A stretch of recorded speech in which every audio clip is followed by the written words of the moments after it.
इमाम हसन कहते हैं कि एक पूरा दिन गुजर गया, खाने को कुछ ना मिला। अगली शाम आ गई तो चंद रोटियां खाने में मिली, जौ लाए हजरत अली, जनाब फातिमा ने पीस के रोटी पकाई। फरमाती हैं सबको खाना खिला दिया तो अपनी रोटी आपने रख ली।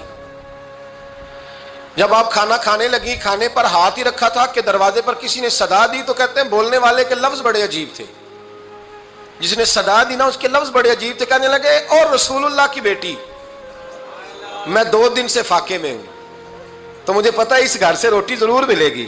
जनाब फातिमा ने ना खाना उठाया, इमाम हसन को कहने लगी बेटे दे आ। जनाब हसन कहते हैं मुझे बड़ी तकलीफ हुई, हम सब खाना खा चुके थे, मौला अली भी खा चुके थे, सिर्फ मेरी अम्मा ने नहीं खाया था। माँ और बेटे का प्यार, और फिर हसन हुसैन और सैयदा का प्यार। फरमाते मैंने कहा अम्मा जी आधी दे देते हैं, आधी आप खा लें, पूरा दिन गुजर गया, आप फाके से हैं। तो कहते हैं हजरत फातिमा ने मेरे सर पे हाथ रखा, फिर मेरा माथा चूमा। कहने लगी बेटा तूने उसकी आवाज़ नहीं ना सुनी जिसने सदा लगाई, उसने ना तो अली से बात की ना तेरे साथ बात की, उसने तो कहा रसूलुल्लाह की बेटी, तुमने सदा नहीं ना सुनी, उसके लफ्ज क्या है, उसने तो मेरे साथ बात की।